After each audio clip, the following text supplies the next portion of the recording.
വള്ളലാരുടെ ഒഴിവിലൊടുക്കത്തിലെ അടുത്ത ഒരു വെൺപായിലേക്ക് നാം പ്രവേശിക്കുകയാണ്. പാലാഴിക്കുള്ളിലും പാൽ ചുവ ചെറുതായറിയാതെ അന്യജന്തുക്കളെ കൊള്ളുന്ന മീൻ പോൽ തനത് അരുൾസുഖം ഒട്ട് കാണാതെ മിഥ്യാസങ്കല്പരൂപം വിഷയമതിൽ ചത്തവനൊത്തുവാഴും നിത്യത്വം വിട്ട് നത്തിന്നെറിയതിൽ അനലസ്തംഭനം കാൺജഗത്തിൽ. അനലസ്തംഭനം പോലെ ജഗത്തിൽ ജീവൻ കഴിഞ്ഞുകൂടുകയാണ്. നോക്കൂ, പാലാഴിയിൽ നിറയെ പാലാണ്. പാലിൻ്റെ ആടിയാണ് പാലാടി. ആ പാലാഴിയിൽ മത്സ്യങ്ങളുണ്ട്. ആ മത്സ്യങ്ങൾക്ക് വിശക്കുമ്പോൾ ഭക്ഷണം കഴിക്കാൻ പാല് ധാരാളം പാലാഴിയിലുണ്ടല്ലോ. എന്നിട്ടും പാല് കഴിക്കാതെ മറ്റ് ജീവികളെ ഭക്ഷിച്ചിട്ടാണ് മത്സ്യങ്ങൾ തങ്ങളുടെ നിത്യവൃത്തി നടത്തുന്നത്. അപ്പോൾ പാലാഴിയിലെ ദിവ്യമായ പാൽ ഭക്ഷിക്കാതെ പാലാഴിയിൽ വസിക്കുന്ന മത്സ്യങ്ങൾ ദുഷ്ടകൃമികളെ കീടങ്ങളെ തിന്ന് ജീവിക്കുന്ന കാഴ്ചയാണ് നാം കാണുന്നത്. ഇതേപോലെയാണ് ജീവനിൽ ഈ ദൃശ്യപ്രപഞ്ചമാകുന്ന വസ്തുക്കളെല്ലാം നിറഞ്ഞിരിക്കുന്നു. ജീവനാകുന്ന ഈശ്വരസ്വരൂപമാകുന്ന അഹത്തിൽ ഈ ദൃശ്യപ്രപഞ്ചമാകെ നിറഞ്ഞിരിക്കുകയാണ്. അപ്പോൾ എന്നിൽ ഈ ദൃശ്യപ്രപഞ്ചം നിറഞ്ഞിരിക്കുന്നു. ഞാനാകുന്ന ശിവത്തിൽ ഈ ജീവൻ കുടികൊള്ളുന്നു. ജീവൻ ഏതിലാണ് ബന്ധിക്കപ്പെട്ടിരിക്കുന്നത്?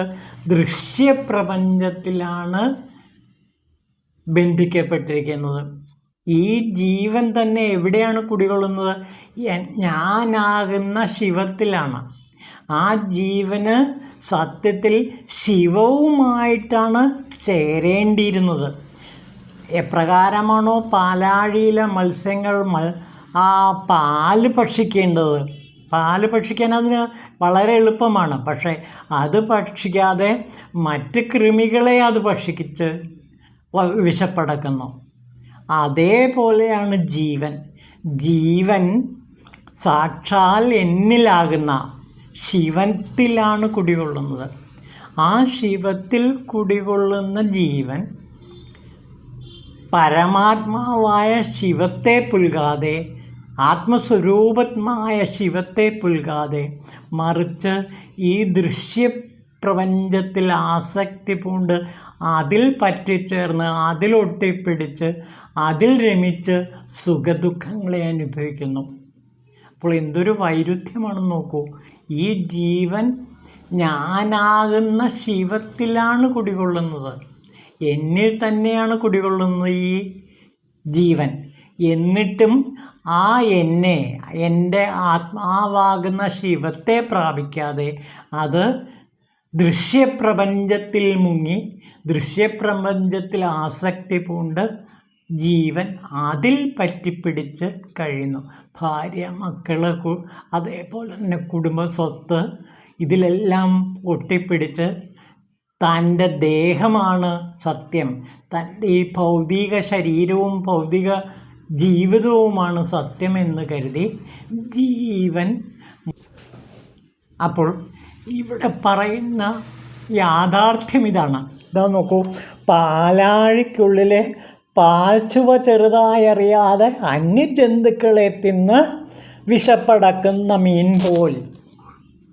അപ്പോൾ ഈ പാലാഴിയിലെ മത്സ്യങ്ങൾ പോലെയാണ് ഈ ജീവൻ്റെ അവസ്ഥ.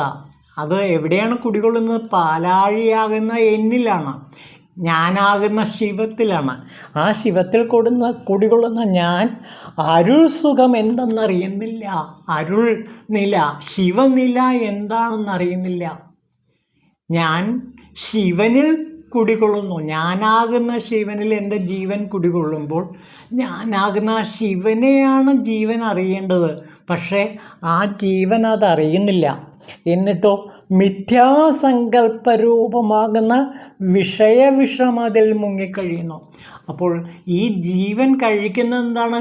വിഷയസുഖമാകുന്ന മിഥ്യാസങ്കല്പമാകുന്ന വിഷയമാകുന്ന വിഷമാണ് ജീവൻ ഭക്ഷിക്കുന്നത്. അതുകൊണ്ടാണ് മരണം സംഭവിക്കുന്നത്.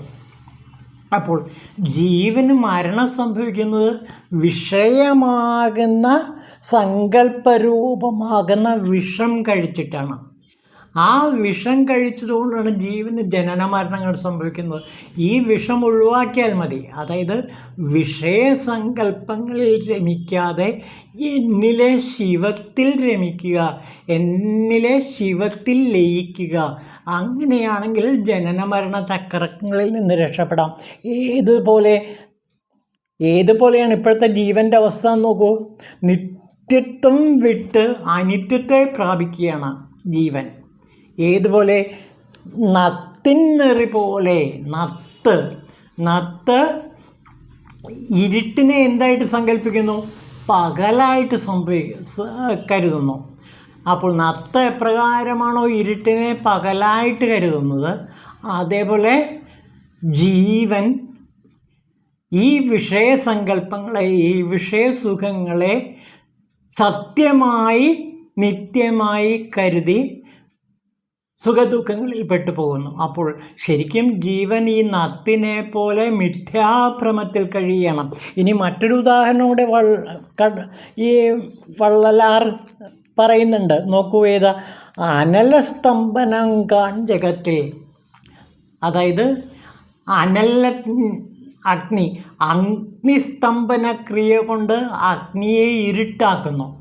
അതേപോലെയാണ് ജീവൻ ഈ ശിവത്തെ ഇരുട്ടാക്കി അല്ലെങ്കിൽ വിഷയസുഖമാക്കി മാറ്റുന്നത്.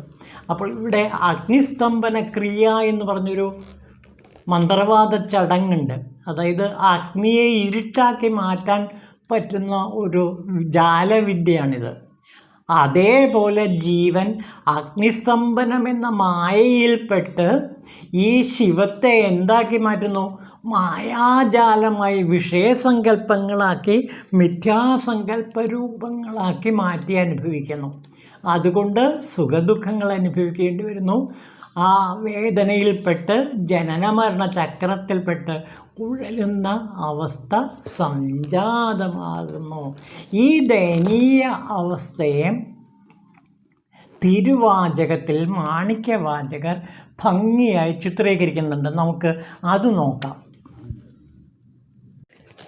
തിരുവാചകത്തിൽ മാണിക്യവാചകർ ഈ അനുഭവത്തെ ചിത്രീകരിക്കുകയാണ്. തൻ്റെ മനസ്സ് തന്നെ അപകടത്തിൽ കൊണ്ട് ചാടിക്കുകയാണല്ലോ എന്നുള്ള വേദനയാണ് ഈ വരികളുടെ പിന്നിൽ.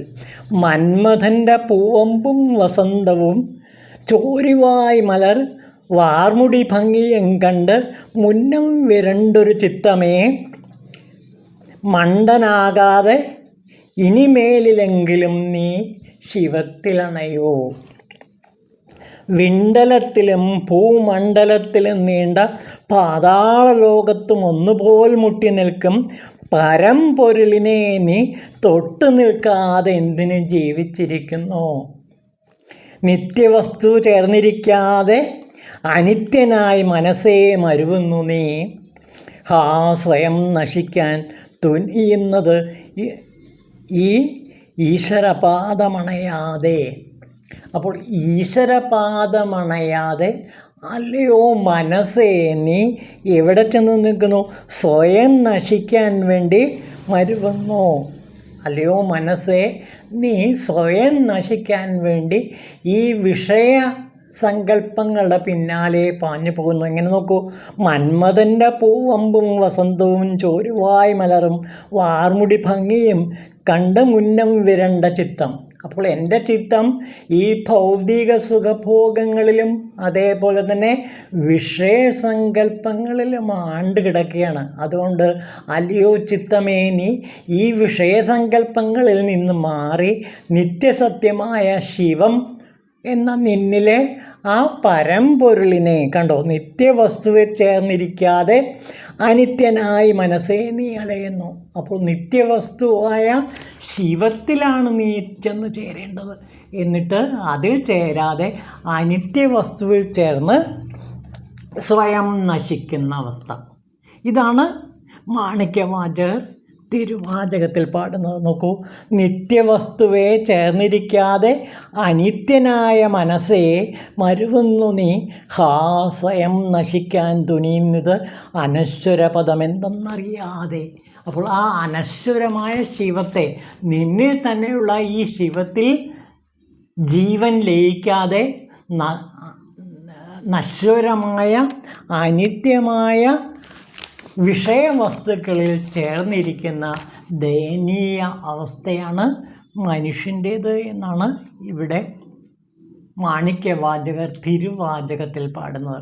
മാണിക്യവാചകരെ പോലെ തന്നെ എല്ലാ കവികളും, പ്രത്യേകിച്ചും തേവാരം കവികൾ, അപ്പര്, അതേപോലെ തന്നെ തിരുജ്ഞാന സംബന്ധർ, അതേപോലെ തന്നെ മാണിക്യവാചകരെ പോലെ തന്നെ പ്രശസ്തനായ സുന്ദരമൂർത്തി സ്വാമികൾ, ഇവരെല്ലാം പാടുന്നത് ഒരേ ഈ ജീവിതത്തിൻ്റെ നശ്വരതയെ പുൽകി ജീവൻ ജനന മരണങ്ങൾക്ക് വിധേയമാകുന്ന ദയനീയമായ അനുഭവത്തെയാണ് ചിത്രീകരിക്കുന്നത്. ഓം ശിവായ നമഃ.